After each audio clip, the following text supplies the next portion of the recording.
हिंगोली जिल्ह्यामध्ये झालेल्या अतिवृष्टीमुळे शेती पिकाचं अतोनात नुकसान झालंय। जवळपास 2.25 लाख हेक्टर इतका सोयाबीन, मूग, उडीद, कापूस, ज्वारी, मका या पिकांचं नुकसान झालंय। हातातोंडाशी आलेला घास निसर्गाने हिरावून घेतल्यामुळे शेतकरी आता हवालदिल झालाय। पालकमंत्री नरहरी झिरवाळ यांनी नुकसानग्रस्त भागाची पाहणी केली आहे। दसऱ्यापूर्वी मदत मिळण्याचं आश्वासनही दिलेलं आहे।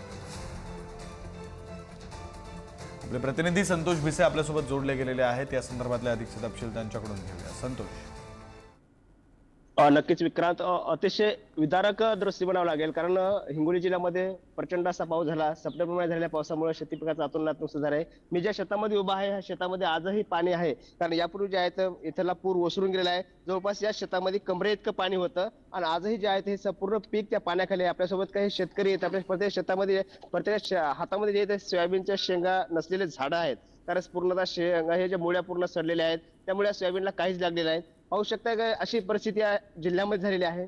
पालकमंत्र्यांनी देखील पाहणी केलेली आहे। पूर्ण हे पीक पूर्णतः विक्रांत हे सडलेलं आहे। आपल्यासोबत एक शेतकरी आहे, नेमकं त्यांच्या काय भावना आहेत त्याच्याकडून जाणून घ्या। मला सांगा दादा, आता पूर्णतः सडलेलं पीक आहे तुमच्या हातामध्ये, काय भावना आहे तुमच्या आता सध्या?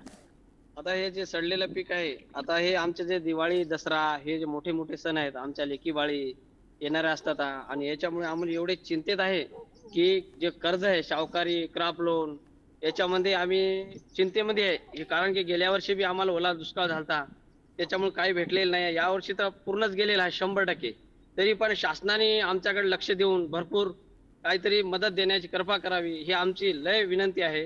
कारण की आम्हाला खूप चिंतेमध्ये आहे आम्ही लेकी बाळी। नक्कीच, तर आपण बघितलं असेल, कारण चिंतेमध्ये शेतकरी आहेत। अजून एक शेतकरी आपल्या सोबत आहेत। मला सांगा दादा, आता शेतामध्ये काही नाही उरलं, पुढचं सण समारंभाचं नियोजन कसं असणार आहे? सण समारंभाचं म्हणजे आता आम्हाला शाहूकारी कर्ज पुन्हा घ्यावंच लागणार आहे एक, आणि दुसरी एक गोष्ट म्हणजे प्रशासनानं याची जराशी खबरदारी घ्यायला पाहिजे। राहिलेल्या जे काही जे टेकड्याचे समजा सोयाबीन थोडेफार आमचे असतील, एखादा 2 क्विंटल येतील, त्याच्यासाठी तरी हमी भाव द्यायला पाहिजेत। तर सगळं ओला दुष्काळ जाहीर करायला पाहिजेत एक। आणि आमचं गाव नदीच्या काठेला असल्यामुळे या नदीचं पात्र जे आहे हे पूर्ण वाढत चाललेलं आहे, त्याची रुंदी जास्त होत चाललेली आहे। त्याच्यामध्ये पुन्हा आणखीन पाण्याच्या स्रोतासाठी म्हणून पुढच्या योजनेसाठी म्हणून एक याच्यासाठी काय आपलं योजना राबवलेली, त्याच्यामध्ये 2 बंधारे घेतलेत त्यांनी। त्या 2 बंधाऱ्यामुळे आमच्या गावामध्ये भरपूर पाणी घुसलंय।